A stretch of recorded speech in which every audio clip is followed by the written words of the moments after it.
Hi there. In this video, we're going to talk about events and syncing from Gecko to Salesforce, Salesforce to Gecko, because it is a two-way integration.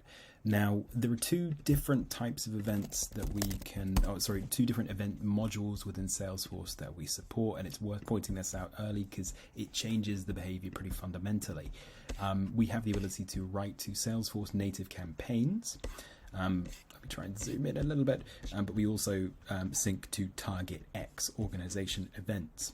Now, I'll highlight the differences as we go through. For the purposes of this video, I'm going to focus more on the campaign side, and then I'll go through the major difference at the end with Target X.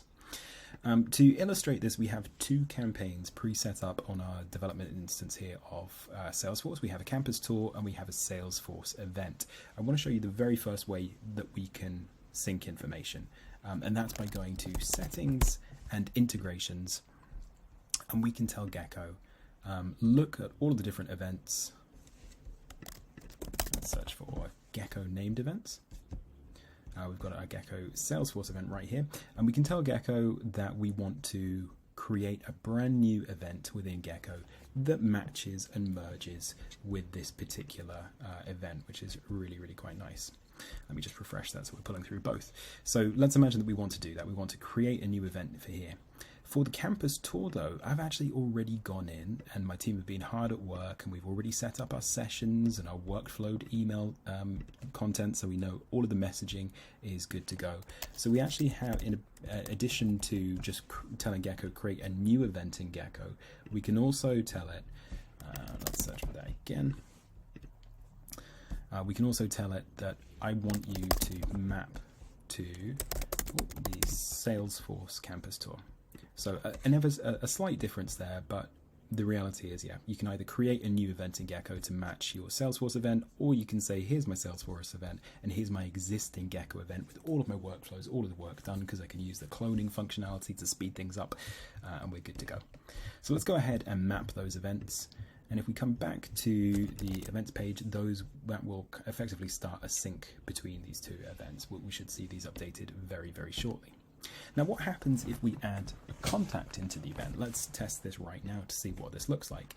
We've only got two contacts on the account, so we're going to go ahead and add these. And Gecko does sync periodically, pretty often in the run-up. Oh, in fact, the event's already syncing, which is great.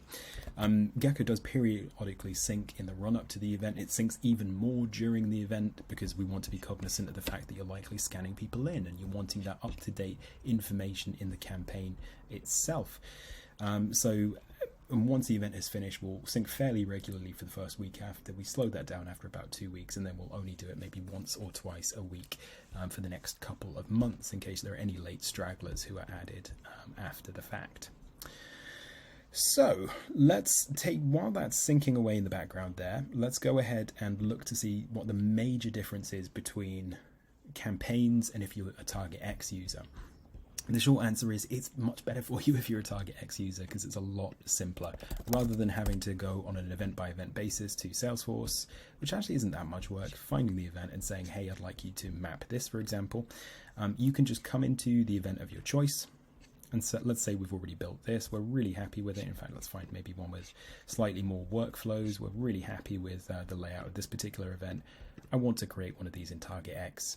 You just go into the event, toggle this, hit save, and we push and create that event in Salesforce for you, complete with pushing across all of the students with all of their attendee statuses, and you have that two-way interaction.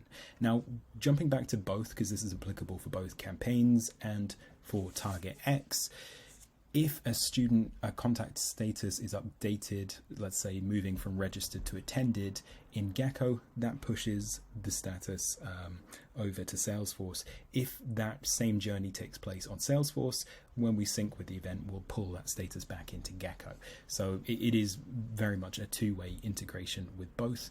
Again, one of the only differences between the two is with campaigns, we do not sync up the guest count, although you can create a custom workaround just by creating your own field.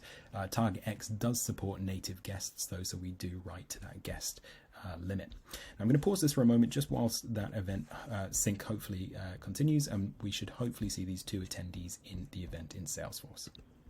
Okay, perfect. So in our Gecko University Salesforce event, we now have 2 campaign members. We can actually see their information. We can see their status within the event as well. Let's hop into the event just here, and let's imagine that we've scanned Johnny's ticket in here. So let's move them on to attended. We'll sync that back.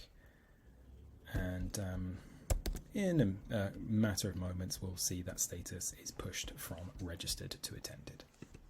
Okay, that has been about 20-30 seconds or so. I've refreshed the page and we can see the attended status has pulled through. So very, very simple to get set up and pull that information across as desired. Let's see if I have the ability and the nous to change this. So let's mark that as attended. Let's trigger the sync, and we should hopefully see the two-way status here with this updating to attended. Perfect stuff. Again, about 30-40 seconds, and that's pulled across, and we now have the updated status the attended status for both. Thanks very much for watching.